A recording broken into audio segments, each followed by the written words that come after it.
This is a little bit of a longer episode, but I mean it when I say that everyone needs to listen to this birth story episode. It encompasses so many of the problems within our U.S. maternity system, but also highlights some of the really easy solutions.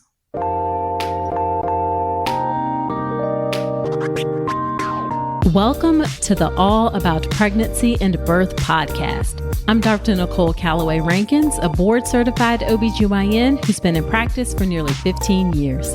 I've had the privilege of helping over 1,000 babies into this world, and I'm here to help you be calm, confident, and empowered to have a beautiful pregnancy and birth. Quick note, this podcast is for educational purposes only and is not a substitute for medical advice. Check out the full disclaimer at drnicolerankins.com/disclaimer. Now let's get to it. Hello there. Welcome to another episode of the podcast. This is episode number 208. Whether you are a new listener or a returning listener, I am so glad that you're spending some of your time with me today. In today's birth story episode, we have Candace. Candace is a data scientist and mother of one based in the DC metro area. Candace has several degrees in mathematics and computer science, and she works developing predictive models for the government. She's also currently pursuing a PhD in artificial intelligence, focusing on recognizing and mitigating racial bias within AI technologies. Outside of work and studying, Candace enjoys spending time with her son and husband traveling. Now, Candace prepared for, and I mean prepared for, and had every intention to have her son unmedicated at a birth center. However, after experiencing prodromal labor for 5 days, yes, 5 days, she was exhausted and opted for a hospital transfer. And side note, that's actually one of the most common reasons that people transfer from a birth center to a hospital is for pain management.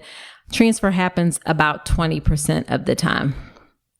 Now, it is in the story of what happens in the hospital, including needing to fire the OB mid-birth. That story demonstrates the problems in our system, but also some potential solutions. Again, everyone having a baby really needs to hear and understand this story to get a sense for what is going on or what can potentially go on when you give birth in a U.S. hospital. Okay. Now, one of the things you're going to hear Candace talk about is how she wished she would have prepared more for the possibility of giving birth in the hospital. That, of course, is what I specialize in helping you get prepared for. One of the main ways I do this, of course, is through the podcast. And the second way is through my online childbirth education class, the birth preparation course. It is specifically geared for those who plan to give birth in the hospital. It'll get you calm, confident, and empowered to do so. You can check out all the details of the birth preparation course at drnicolerankins.com/enroll. All right, let's get into the birth story episode with Candace.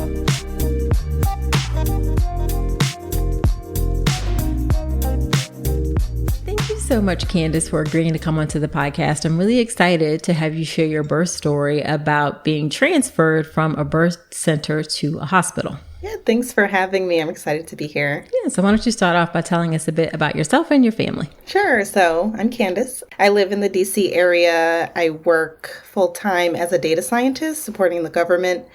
I live with my husband, Daniel, and we have a 2-year-old son together, and his name is Javier. We have 2 dogs. We're a dog family.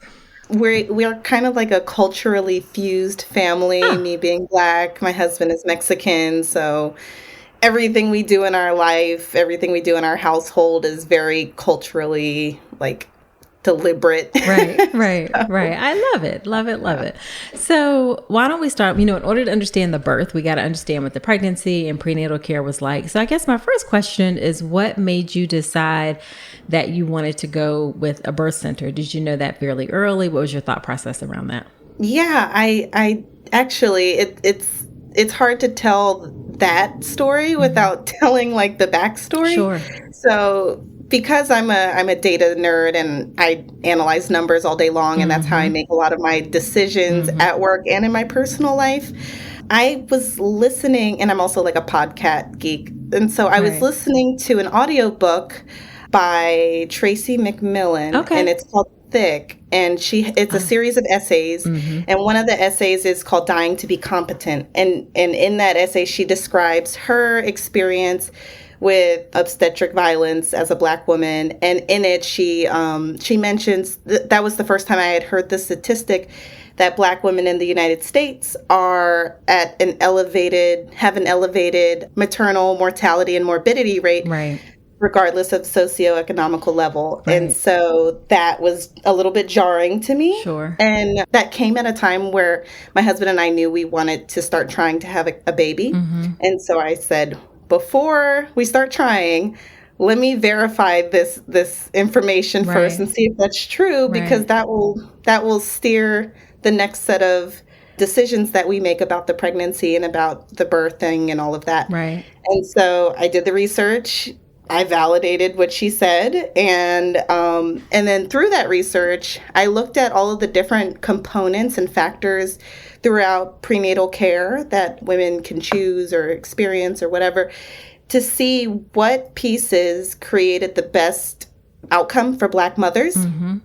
And so that came down to unmedicated births at birth centers with doulas present, and an emphasis on like midwife care throughout the pregnancy. Okay. And so those are like the 4 factors that I wanted, and I looked for and secured before we even started trying for the baby. Oh my gosh. Okay. So you are a planner and you were like, I'm going to have all of the things lined up. Okay. So you knew all of those even before going into it. All right. I love it. So then then you got pregnant. Mm-hmm. So then what was your pregnancy and your prenatal care like? So because I did all this research ahead of time, everything was as I expected it to be. Like, for example, one of the things we did before we hired our doula and before we finalized the selection of the birth center was we interviewed them and we asked them, are they aware of the statistic? Right. What do they do in their practice to help minimize that statistic? Right. What do they do to advocate? Right. Those kind of things. And what were their responses? So my doula, it was funny because we sought out a Black-owned doula company, but the doula that we ended up deciding on, she was white. And so I asked her it because that was our rule. We were going to ask. Right. We're going to ask the uncomfortable question. And so we asked her, and she, as we were asking her, she was like nodding and validating. And she was like, yep. She was like, I'm aware of it. She was like, I know about it. I advocate for it. And she was like, in my practice, that's like most of the mothers that I care for are Black mothers. And, I make it a point to use, my demographic to advocate harder for my moms. Okay. And so I was like, sure. Okay. And, she was aware, she was in favor of advocacy, regardless of where you were birthing, who you were, whatever. Right. And so like, we felt really comfortable with her. We felt like, okay, she's on our team. Like, we're going to be okay. She knows our concerns at a deeper level. Sure.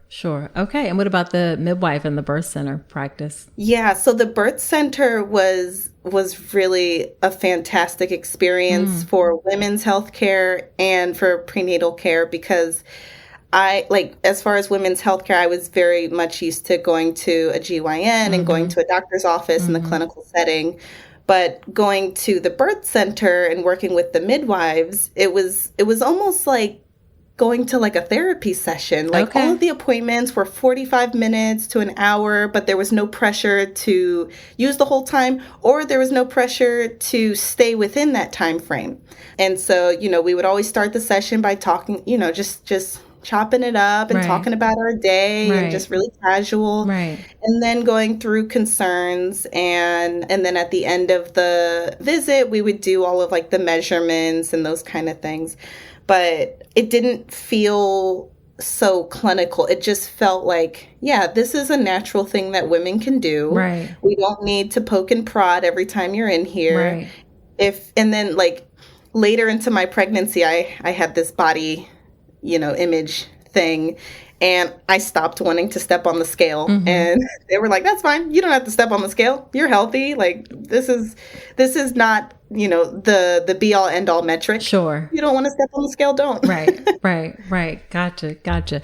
So that's interesting. You said like even the things like the measurements, that part was like towards the end. Like it wasn't like you come in, get on the table. That's very different than traditional prenatal care. Okay. So overall you felt like everything, you were very happy, it sounds like, with your prenatal care experience. Yes. Yeah. I felt like the emphasis on body autonomy and self-advocating and all of that was like in the forefront. I felt like a person. I didn't feel like I didn't feel like a patient. I felt like this was really like the team of people that I'm going to be going through this, life-changing process with. Gotcha. It felt like a team. Gotcha. And were the midwives Black? So my main midwife was Black, and the rest were a variety of different races. Okay. It was a really diverse practice. Okay. And you met with all of them or just... I primarily met with mine, but if she was busy or had a birth or something, then I met with other ones. Gotcha. And even still, like meeting with different ones, it was still that feeling of talking to a friend or talking to like a therapist. And it still felt very comfortable. Okay. Awesome. So what did you do to prepare for your birth? Or what did you not do? Maybe a better question.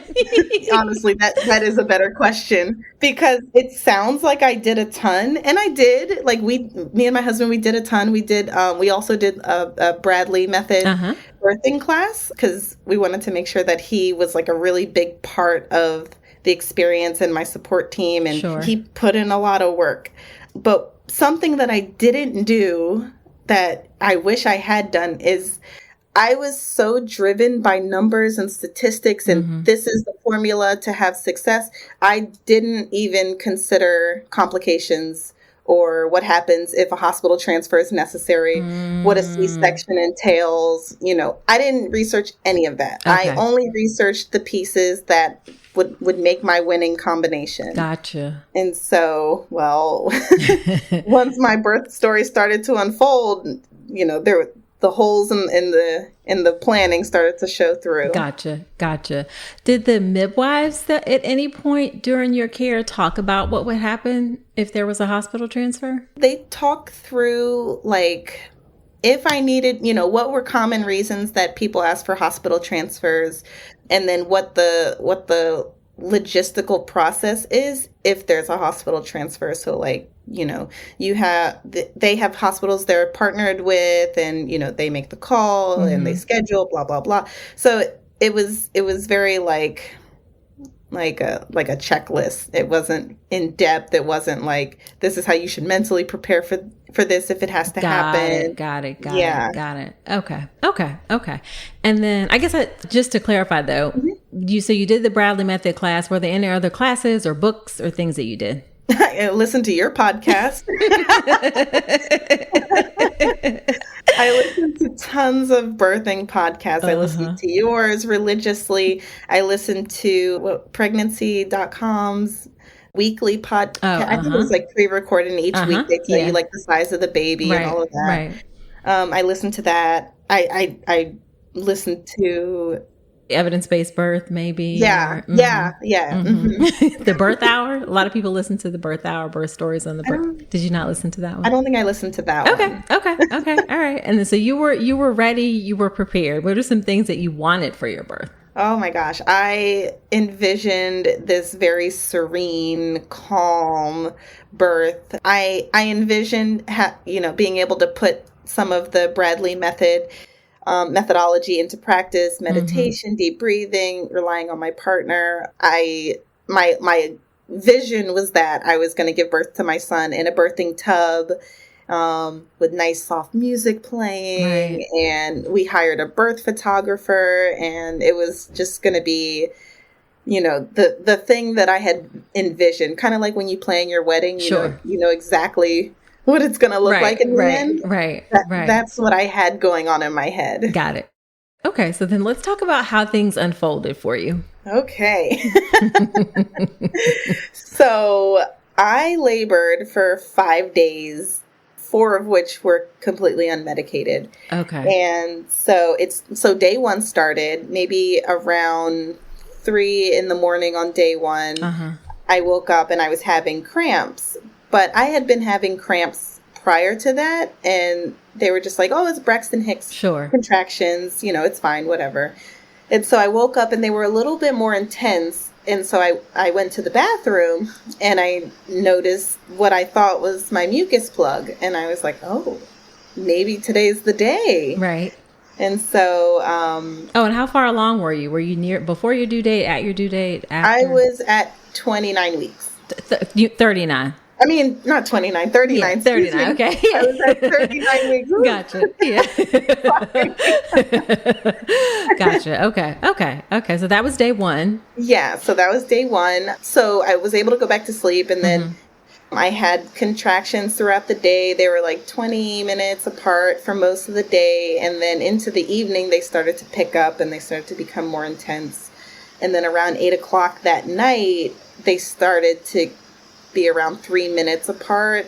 And so the birth center was like, oh, well, come on in. And so we went up there and the contractions got really... So when we got there, I was 2 centimeters dilated. Okay. And then, so I was there laboring, doing all of the techniques that we had learned, all the breathing exercises. We had our go bag. We were ready. We thought for sure he was, the baby was going to be born that night. Right. By, I don't know, maybe by 2 or 3 in the morning, the contractions were about a minute and a half apart, and they checked me again, and I was 4 centimeters. And then by 7-ish in the morning, everything stopped. Okay. Like, just completely stopped. Okay. And they were like, oh, that's okay. Maybe your body's tired. Sometimes this happens. You know what you should do? You should just go home, rest, and, your contractions will start up again at some point, and then we'll have a baby. Right. And I said, okay. So that was day 1. And so I was kind of like okay with it because I was really tired. So I was like, okay, this is a nice break. We'll just have them tomorrow. Right. So then day 2 starts, and it's more of the same. It's kind of like a carbon copy of day 1. So, going into day 3, I'm a little frustrated.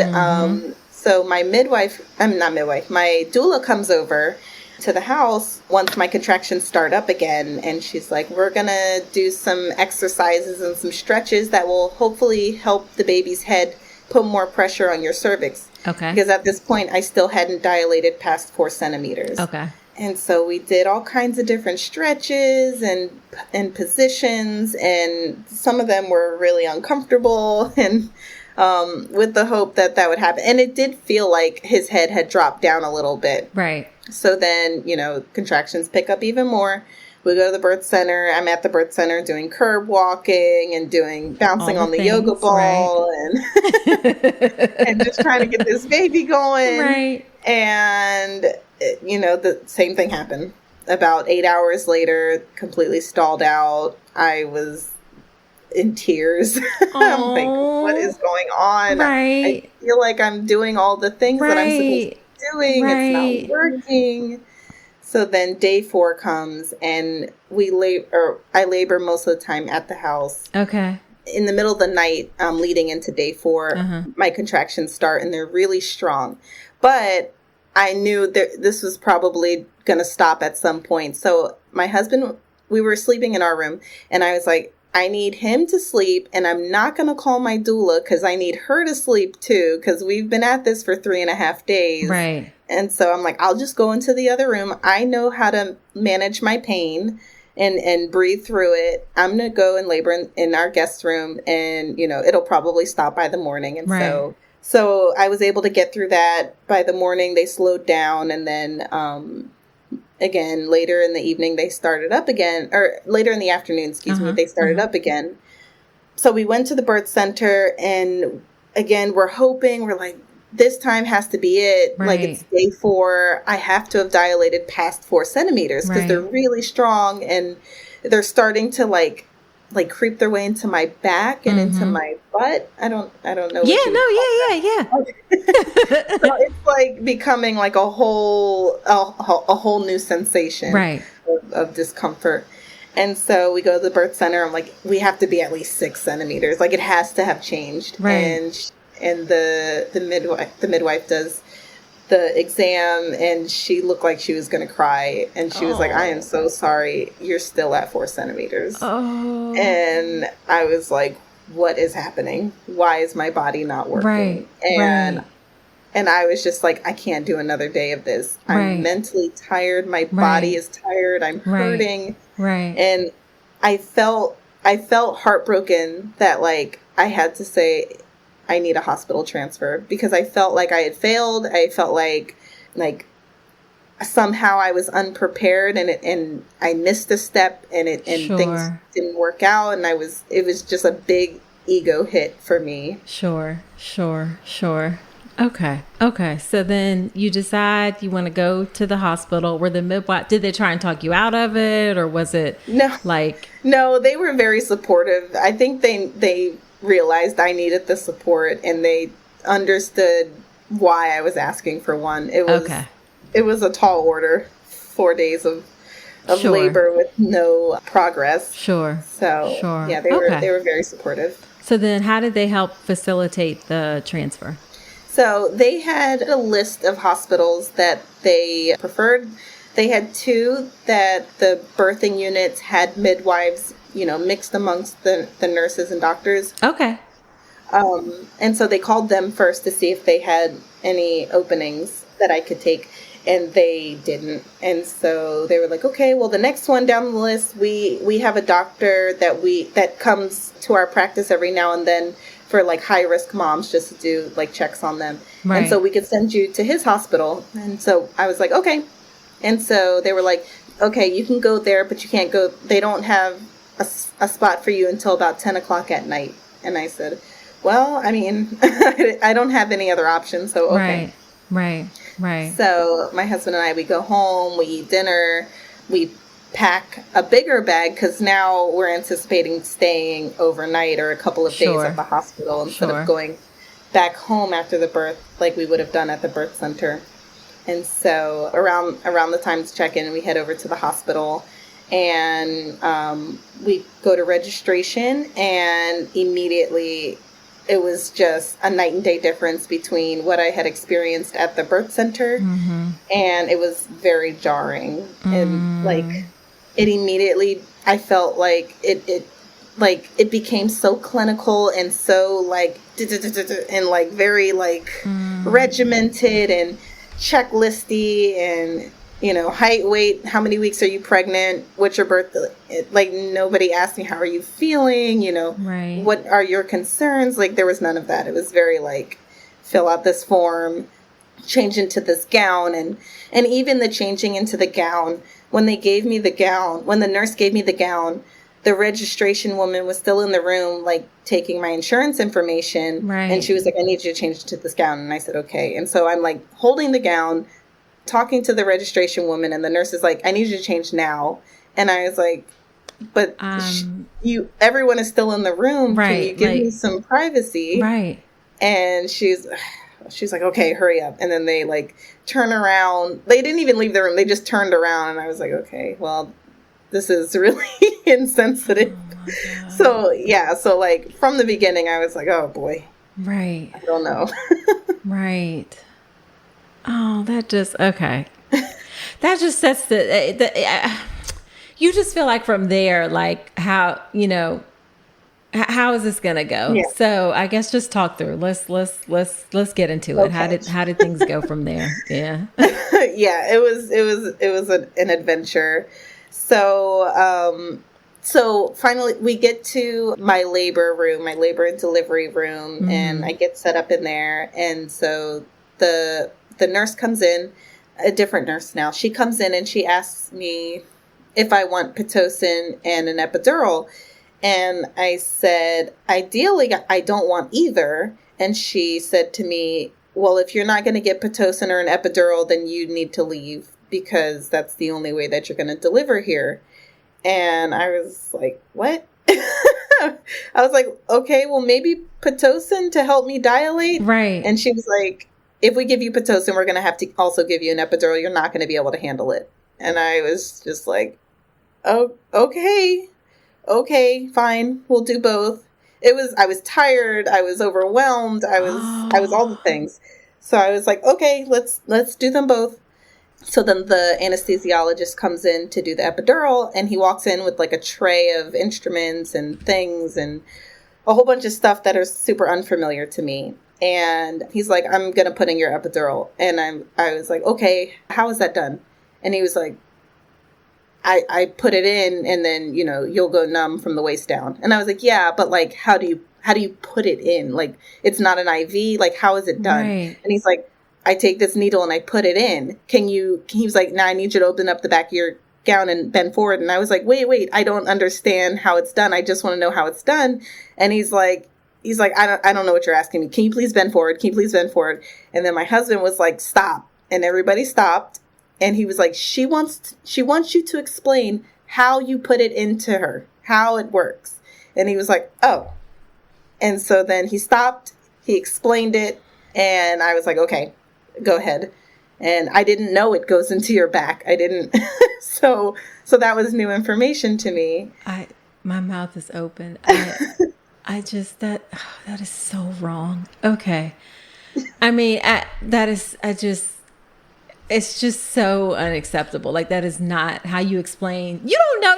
You've never had a baby. How are you supposed to know how an epidural works? And even for any procedure, the physician is supposed to explain the risk, the benefits, all of those things. Right. And that doesn't sound like that happened. How did you feel? Were you scared to have this person put this needle? Terrified. Okay. I was terrified. Okay. I felt like I felt like how Tracy McMillan probably felt when I was reading her essay. Right. That like, I am a highly educated, middle class woman. I have great health insurance. Whatever. Why am I being treated like I'm an idiot? Right. Why am I being treated like I'm a burden? I'm not a burden, but I'm being made to feel like that just because I asked how something is done. Right. And it made me feel like there's this like social mindset construct that people generally blindly will trust people in uniforms or people with, a certain dress that makes them look like something familiar. So doctors' outfits and police and whatever. And so that like intrinsic trust, I guess, or intrinsic obedience even. Is probably what some of the people in that hospital were used to and weren't used to people asking and wanting informed consent. Sure. And so that was off-putting to them, or maybe they felt like I was challenging them, but I truly wasn't. I was new to the game. I just want you to explain what you're doing to me. Yeah. Like, you're not asking a lot. This is the bare minimum, actually, of what is supposed to happen, that you get explained, they explain to you what happens during a procedure. Okay. So did the epidural, at least the placement, go well? And did it work?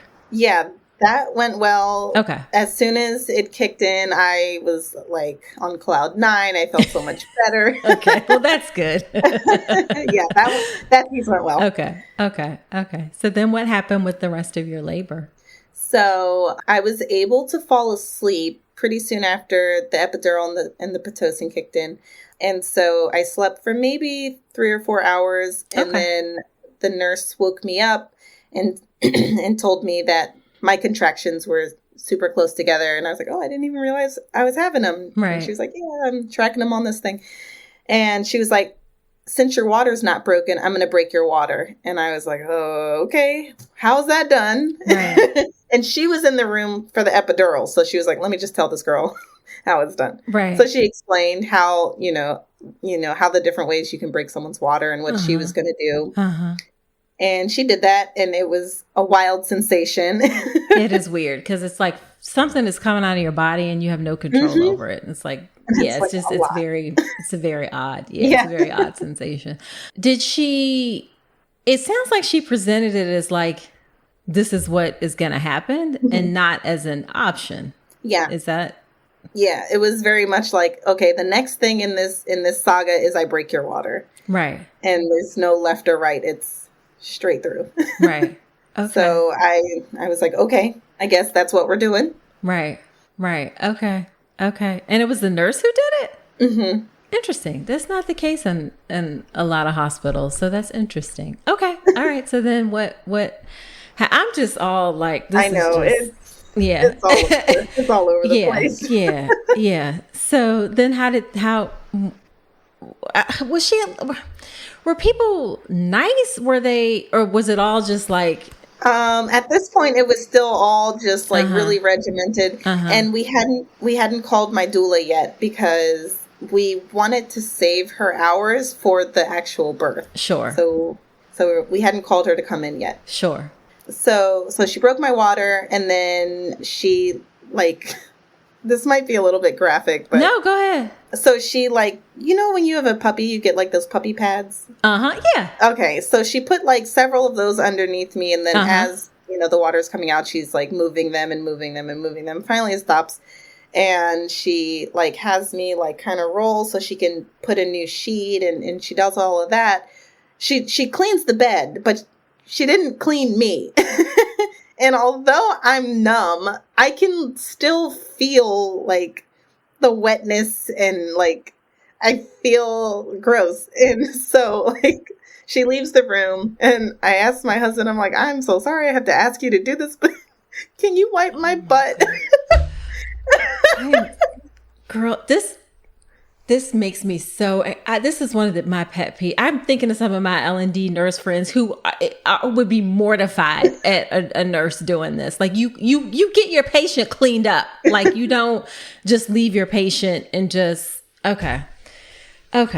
That's just so wrong. That is not how it should be. Period. Okay. So your husband has to help clean you up. Yeah. And so, I get cleaned up, I get comfortable again. And, do you know how dilated you were around that time?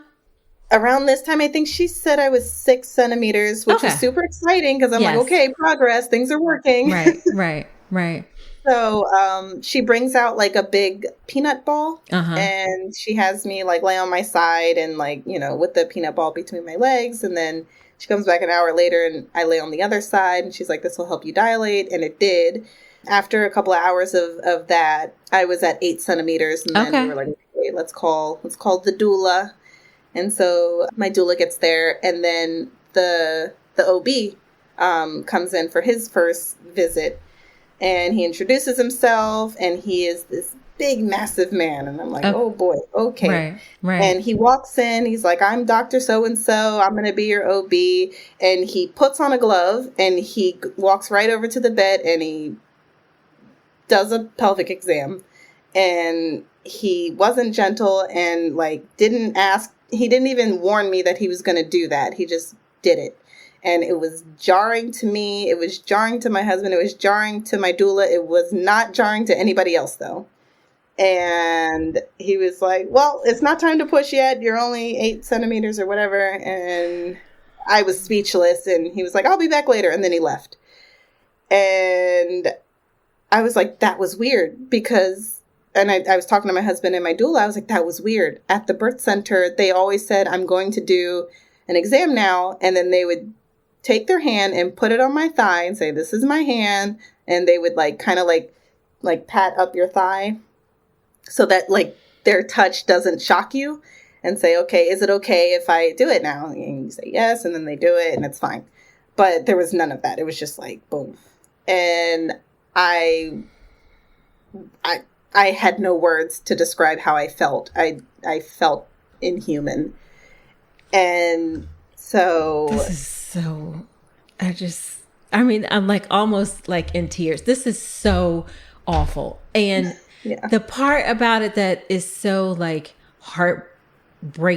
just heartbreaking all around. But this is a common culture problem in obstetrics. He probably thought he was doing nothing wrong because that is what he's always done, and that is how he always does it. And we don't, as a specialty, start to realize we have a human being in front of us. Mm-hmm. I mean, even I've never been that aggressive or anything like that. Before, I'll be honest, for a while it didn't occur to me early in my practice that you need to stop and ask someone before you put your fingers in their vagina, for God's sakes. Like, this is not like, like, why are we not, this isn't hard. Like, why do we not think about these sort of things? So, so then how did you feel after that? What did you decide to do, or how approach things after that? So after that, I was like, well, maybe, I was shocked. So I was trying to rationalize it in my head. And I was like, the nurses here and the staff here, when they told me who my doctor was, they were like, oh, he's great. Everyone loves him. He's super friendly. And I'm like, maybe he was in a rush. Maybe that's not normally how he does things. Right. So he comes in again a little later and he does the same thing again. And so at this point, so prior to him doing the exams, I had exams done, obviously, at the birth center. And I had, I don't know, 3 or 4 done prior to his. Mm-hmm. And so at this point, I am extremely sore and extremely sensitive down there. So he comes in again and he does it again. He does the same thing, does the exam. And after he does the exam, he goes, well, you're not progressing, and I see this a lot, and you're going to fail at pushing. So we should probably just get ready for a C-section. And I was like, what? Like, how are you saying this? Like, explain this to me. Why are you telling me I'm going to fail? Like, Right. And it was just like, he was like, nope, I see this a lot. This isn't going to work. And very, like, matter of fact, very upsetting, and so I was like, no. And so my doula at this point comes in and she's like, well, let's give it a little bit more time and, see if you dilate, because I was at 9 centimeters at that point. Okay. And she's like, you're almost there. Let's give it a little more time. I'm sure if we do some more, position changes, we can get the pressure down and we can get to 10, just, give her a chance. And he's like, okay. And he walks out. And I tell my husband and my doula, well, I told his nurse first. I was like, I don't want him to do any more pelvic exams on me. Mm-hmm. And she was like, what do you mean? And I was like, it hurts when he does it. He doesn't ask. And I don't feel comfortable with it. And I was like, I would actually prefer maybe if you did them. And she was like, oh, I can't do them. And I was like, why not? And she said, he has to do them because he's the one who has to give you permission to push, or else he won't get paid by your insurance, or something like that. And I was like, huh? I'm like, how is he going to give me permission to push? That, what? Oh my God. And so I was like, okay. And so I turned from her and now I'm facing my husband and I'm like, I don't want him to touch me anymore. I don't care what that means for insurance. He needs not touch me. I don't care who they bring in to do if a pelvic exam is needed, but it can't be him. And so my husband's like, okay, I'll fire him. And I was like, okay. Because I prior to this, mm-hmm. I had read a thing, or maybe I listened to a podcast mm-hmm. and found out that you can fire your doctor. I've had it in a couple episodes. Yes. Yes. Mm-hmm. So maybe it's your podcast. Yeah, you can, if someone on the staff is making you uncomfortable, you can ask to see someone different. And so I was like, okay, I'm going to do that. Right. I'm going to stand up for myself a little bit. And so he comes back in, puts on the glove, and I can tell he's about to do the thing again. And so my husband's like, can I talk to you outside, doctor? And he's like, sure. And so they go into the hallway and my husband tells him, I couldn't hear them, but my husband told me what he said. Right. But he tells him, Candace is uncomfortable with you touching her. So we're going to ask for a new OB to do her care. And he was like, what? And he was like, what did you not understand? And he's like, what do you mean she doesn't want me to touch her? And my husband's like, she's not comfortable with you touching her. We want a new doctor. Right. And he's like, fine. And so he leaves and we get assigned another doctor.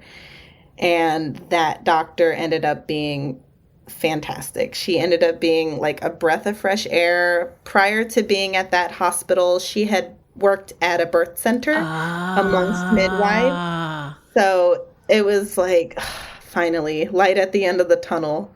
So she comes in. I think my doula and my husband kind of briefed her before she came in to talk to me, like what was going on, why I was there, why we fired the doctor. So she came in, she sat down next to me, and she introduced herself, and she told me her background and how her care is different than that guy's care, and, you know, whatever would make me comfortable, she's willing to do. And I told her I cannot tolerate any more pelvic exams. And she was like, she validated me. I hear you. She's like, I need to do just one. I just need to do one, and then I won't do any more, I promise. And so I was like, okay. But she did the same thing they did at the birth center. And, you know, I'm going to do an exam now. Here's my hand, pat, pat, pat. May I perform it now? And so it still hurt because I was already pretty sore. Sure. But it was a different experience. It was like, finally, like, I feel like a person again. Right. And so now the care team is getting back to a good place, but then, like, physically things are not going to plan. Okay. So I can't remember what they called it, but my cervix was swollen on one side. Maybe an anterior lip, sometimes we call it. Yeah, an anterior lip. So that side wasn't going to stretch anymore. It wasn't going to expand anymore. And so they were like, you're like 9.5. You can push, but it might, you know, take a while. It might be difficult, whatever. So she gave me permission to push. We started pushing. I changed positions so many times, and I was pushing for about 3.5 hours. Oh, wow. Okay. And the baby did not, my husband said he could see the top of his head, but he did not come out of the cervix the entire time. Okay. And the more I pushed, the more inflamed my cervix got, and the more pain I got. And I didn't realize that, like, epidurals are kind of like gravity based.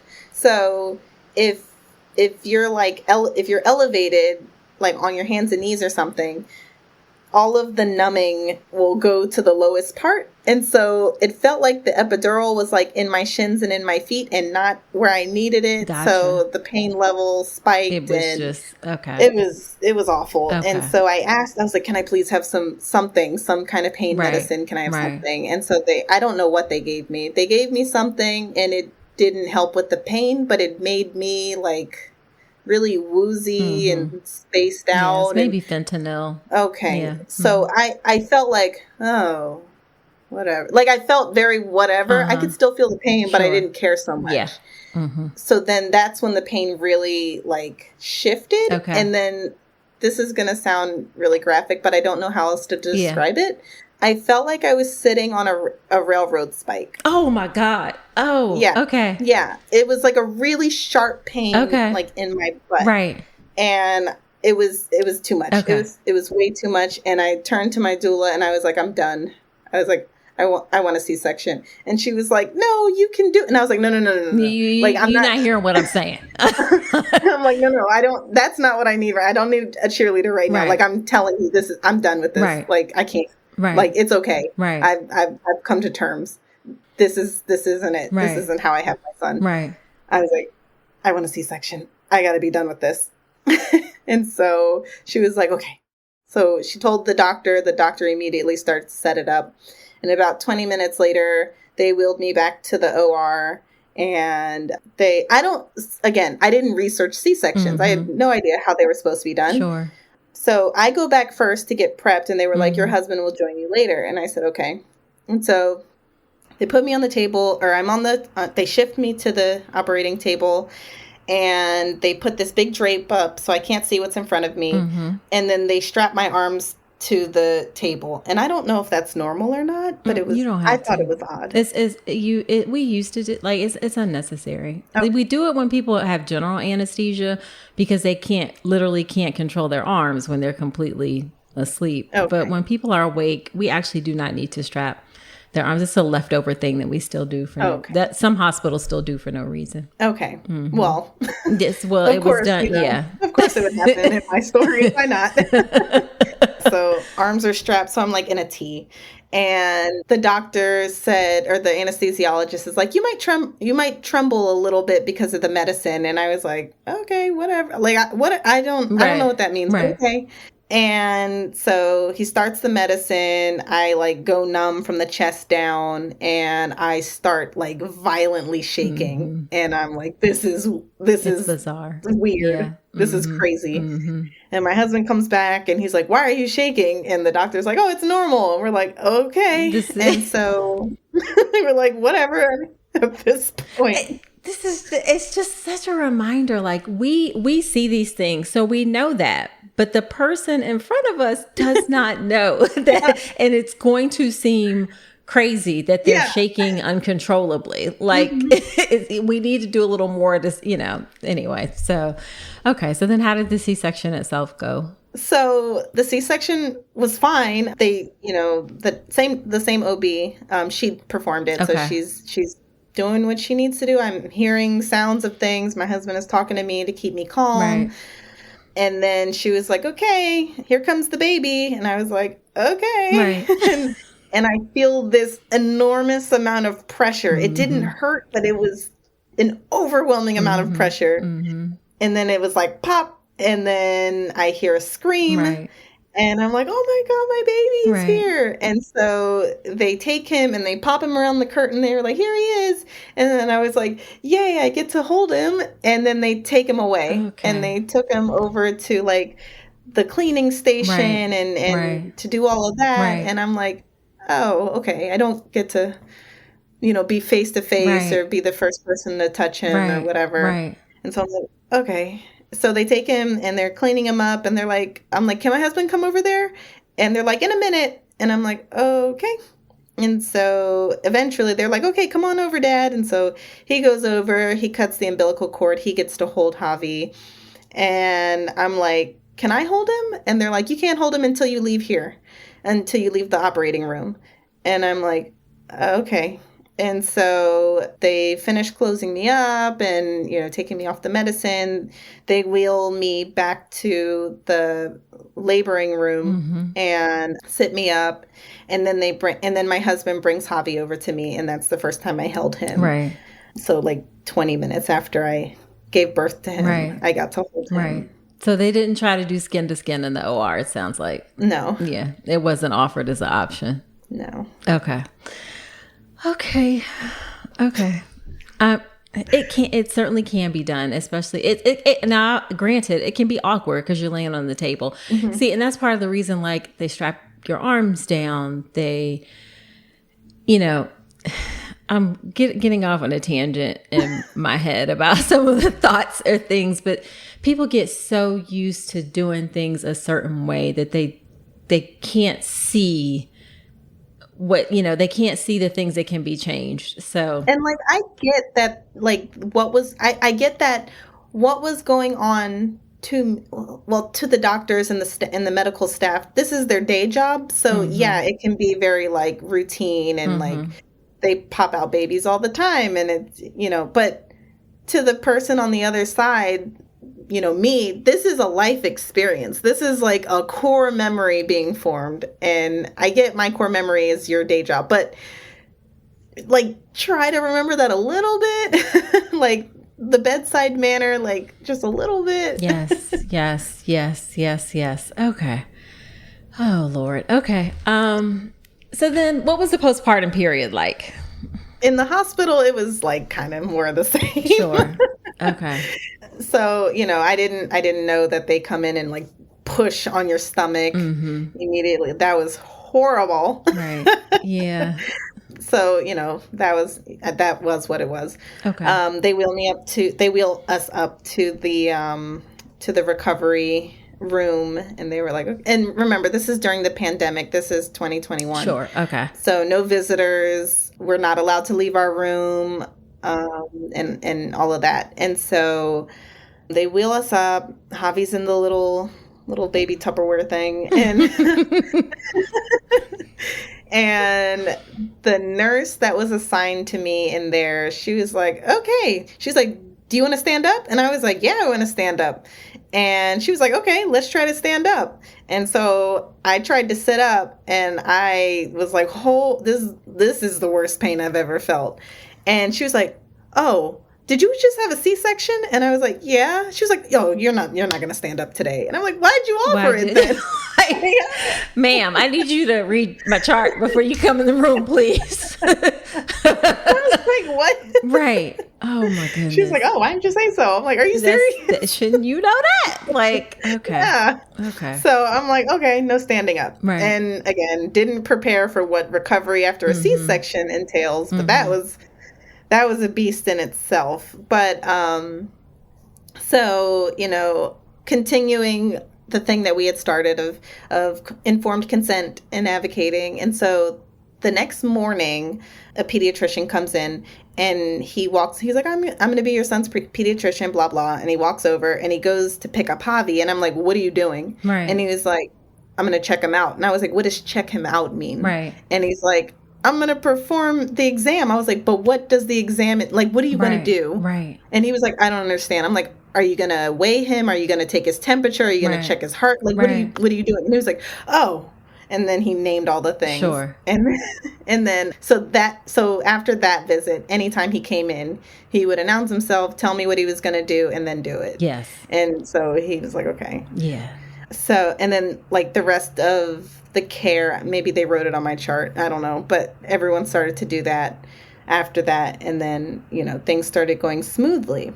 And so now it's like day 2 after the C-section. Uh-huh.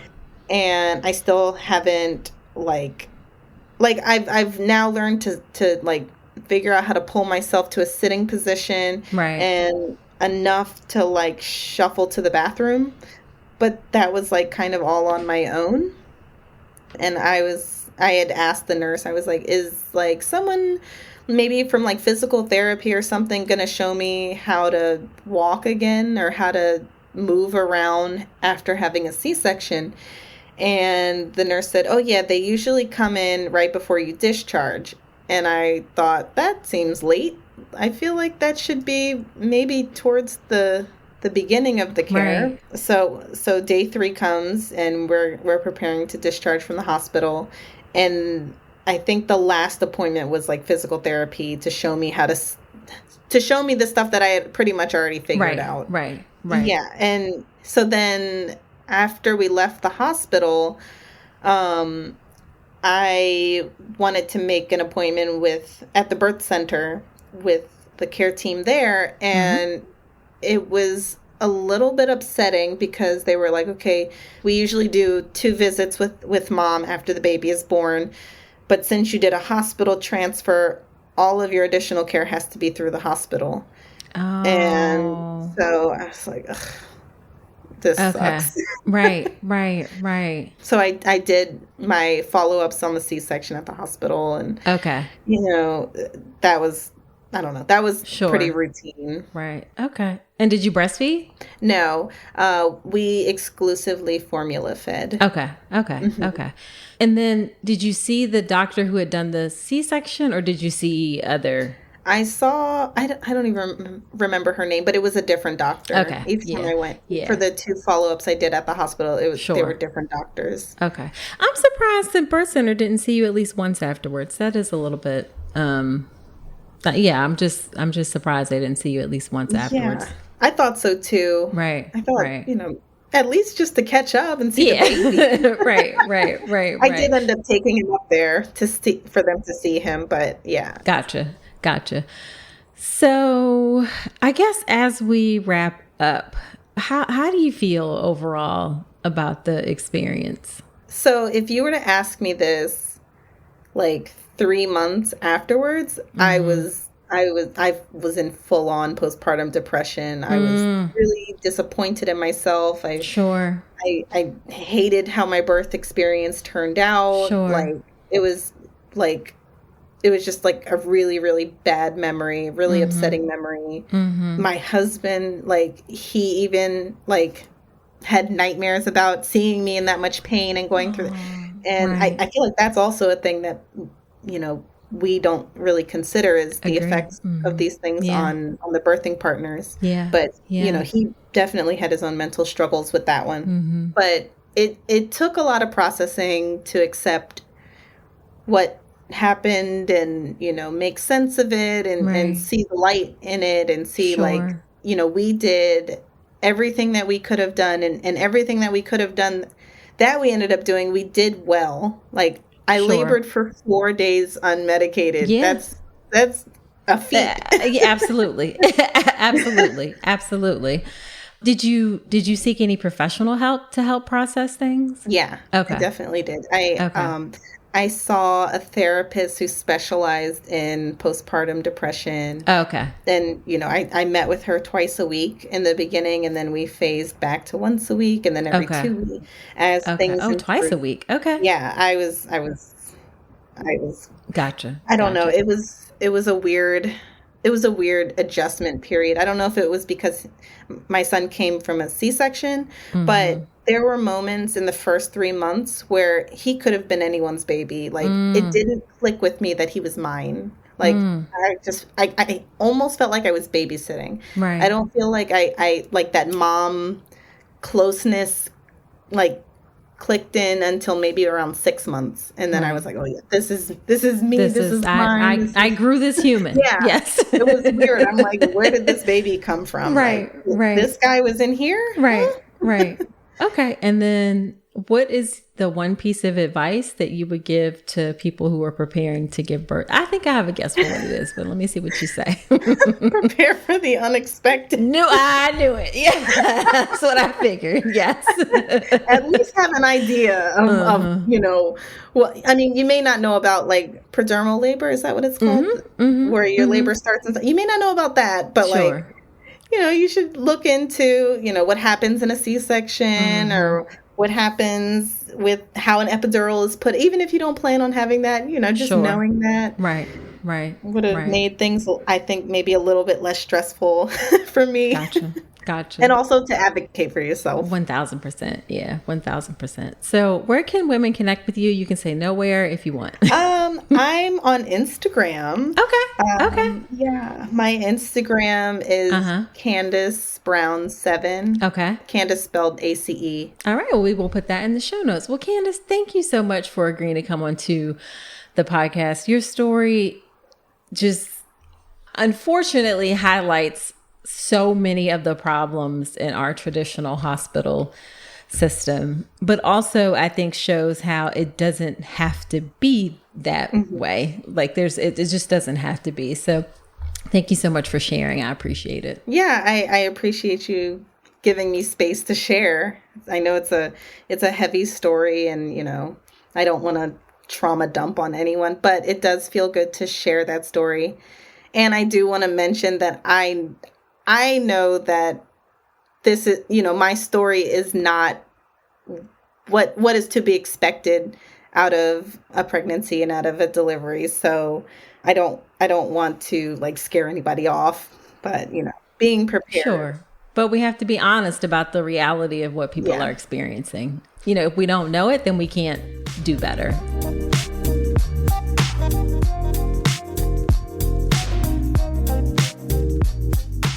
Okay, wasn't that a lot? I'm so glad that Candace came on and shared her story. I really appreciate her taking the time to do so. Again, it just highlights some of the major issues that can happen in our system. Now, after every episode when I have a guest on, I do something called Dr. Nicole's Notes, where I talk about my top takeaways from the conversation. Here are my Dr. Nicole's notes from my conversation with Candace. 2 of them are quick. 1 of them is a little bit longer. 1, I want to say that how she talked about labor starting, stopping for a number of days, that is not uncommon. So definitely be prepared for the possibility that can happen. I'm not going to say like it happens to most people, but it certainly is a possibility that sort of prodromal labor can last for hours, days, sometimes even weeks. Okay. Number 2, I want to reiterate the importance of preparing for possible things that could come, not just in a hospital birth, but in birth in general. That is one of the things that I focus on in the birth preparation course. I have a whole module section on preparing for possibilities. So definitely check that out. The birth preparation course is my online childbirth education class. You can learn all the details at drnicolerankins.com/enroll. And then the thing that I want to spend the most time on in my Dr. Nicole's notes is the culture problem that we have with obstetrics in the US. And by culture problem, I mean a culture of not explaining things appropriately to patients, a culture of this assumed deference to authority, that business-like approach to medicine and like checklist and doing all the things, doing things like a vaginal exam without explicit consent. All of those things, unfortunately, are things that are pretty, or can be pretty routine within our system, because that's the culture that is learned and perpetuated. As I said in the episode, these are things that I myself have done before in the past. I'm ashamed to say that it never occurred to me until I was out of practice for probably a solid, 7-8 years, that I should ask consent before doing something like a vaginal exam where I'm placing my fingers in someone's vagina. Just the culture just does not teach that that's something that's important to do. We don't center the person giving birth in their experience. And that doesn't mean that people aren't nice. I would never say that I was, mean or forceful or anything like that. And people in the hospital with Candace said that this doctor was nice, friendly, patients love him. But nice is not the same as actually centering the person in their experience. We just have a serious culture problem. And that culture problem gets perpetuated because those doctors and nurses in a hospital, they see the way that they practice. That's how people around them practice. And that just continues. We very much so practice in silos. That is so much of why my work is about expanding those silos and expanding people's awareness of the ability to approach medicine a different way. That's what I do a lot on my professional facing social media, like LinkedIn and Twitter, that kind of thing, of demonstrating that there's a different way that we can practice. And I also want to say that these problems exist for all people giving birth, but they are most certainly amplified for Black women and other people from marginalized communities. And in Candace's case, her education did not protect her. It didn't matter that she had degrees in math, computer science, she's working on a PhD. None of that protected her. None of that mattered when she showed up. And that is an experience that all people can face, but it is most certainly amplified for Black women. And it's not always easy to speak up in these situations, right? You're in a vulnerable position. You may be in pain. You don't want to be labeled as difficult because that can have some consequences, or you worry that it may have consequences on your care. And that's why a couple of things are really important about approaching these situations. Ideally, you want to know ahead of time as best you can that you're not in that type of situation. So you want to prepare yourself, ask questions during the prenatal period. But in the moment of birth, you absolutely need to have an advocate with you who can communicate on your behalf if need be. This is just a must. The reality is this is a must. You need somebody who feels comfortable speaking up for you on your behalf. And I'm not saying you need to go in there guns blazing, yelling, mean, screaming, that kind of thing, demanding, because that doesn't necessarily set a good tone, right? So start from a place of kindness and expressing your feelings. Like, this makes me uncomfortable that you're not asking my permission before you're doing this exam. That's why I don't want you here anymore. Or say that I feel scared, or I feel worried, or these are the things that I want. I just want people to explain things to me. I want people to ask me before they do things. Those are not things that are too much to ask. You can even relate it to, like, if your wife, your sister, your mother, your friend was giving birth, when you want them to be able to have these things too. Okay. So those things are absolutely crucial. Now, the other thing that I want to highlight is that she also in her story demonstrated how it ain't gotta be this way, okay? It's not hard for us to really just stop for a moment and center the person in the experience, explain things, that kind of thing. She talked about how the replacement doctor was much better. And that is because that doctor had trained with midwives. She was incorporating aspects of midwifery care into her practice. this is a hill I will die on. This is something that physicians can start to do right now. It is something that I found that I did in my practice, incorporate aspects of midwifery care into the way physicians approach practice. We are not anytime soon going to be able to have a midwife for everyone. That is not going to happen anytime soon. And we need to be able to take care of the people who are giving birth right now. Okay. We can all very easily incorporate some of those aspects of midwifery care into our practice, and they make such a big difference in the experience. Like, this is not a hard problem to solve. Okay. So again, we have that culture problem in our system. And in order to combat that, do your best to know your doctor, know the hospital situation ahead of time. That comes from asking questions in the prenatal period, making a birth plan. My birth plan class is a great way to do that.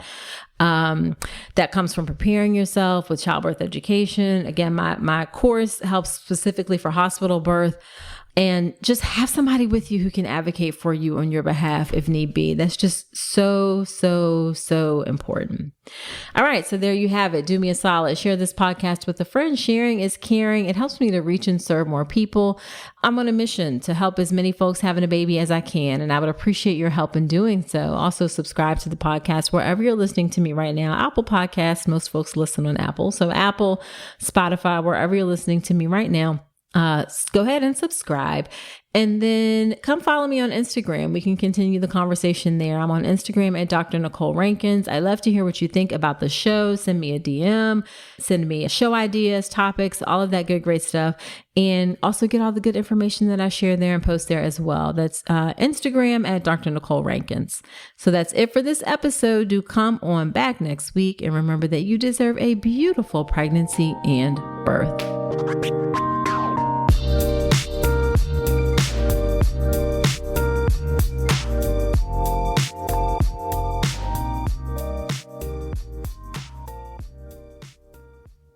Si tu día suena algo como... Necesitamos el reporte ya mismo. Tú te mereces una modelo. Si no bajas los brazos al escuchar... ¡Dos más! ¡Dos más! Tú te mereces el sabor refrescante de esta lager dorada. Y si no te rindes al oír...